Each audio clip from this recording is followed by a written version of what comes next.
You know, in today's workplace, we are constantly firing off digital messages, emails, Slacks, texts, you name it.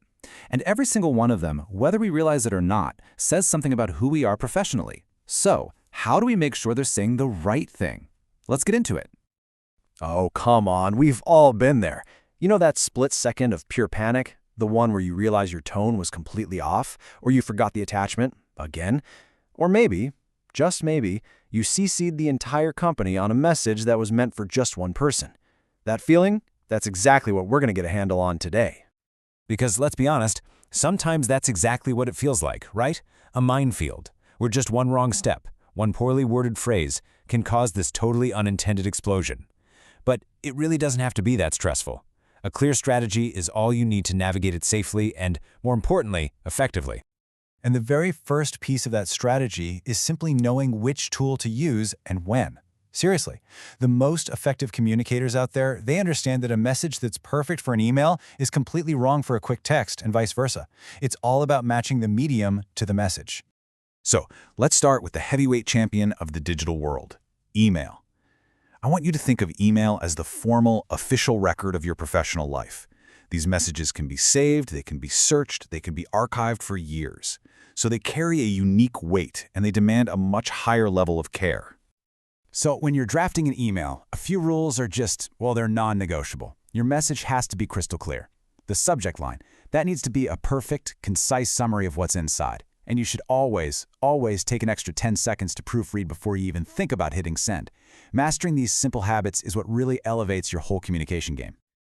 Okay, so now let's jump to the complete other end of the spectrum, instant messaging and texting.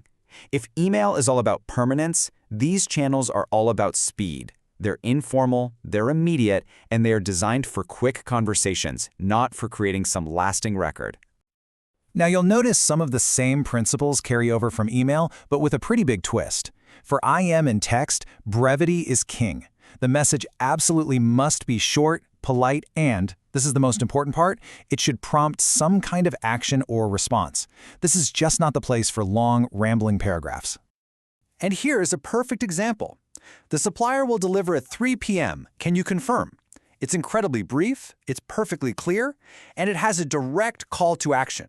The person on the other end knows exactly what's needed from them to give a quick and useful response. That is the goal.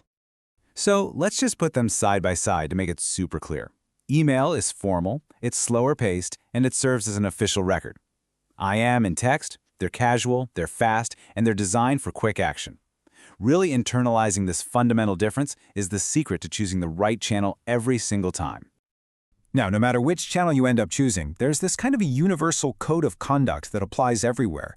People often call it netiquette, which is really just a fancy word for the collection of unwritten rules for being a thoughtful, respectful person online. And here are 3 of the most common mistakes people make. First, writing in all caps. It isn't just a style choice. Our brains often process it as shouting, which can instantly put the reader on the defensive. Second, overusing emojis. Look, they can undermine your professionalism, or they could just be misinterpreted across different cultures. And finally, sending a non-urgent message at 10 p.m., that can feel like a direct invasion of someone's personal time. So why does this stuff matter so much? Because good netiquette isn't just about being polite. When you respect people's digital space and their time, you're actually building trust. You're showing them that you're a considerate, self-aware, and professional colleague. That's huge. Okay, we've covered the tools and the etiquette, but there is one final, crucial filter you have to apply to every single message you write, no matter how casual it seems. And this is what I call the permanence test. This is a concept you just have to burn into your brain. Nothing you write online is truly private or temporary.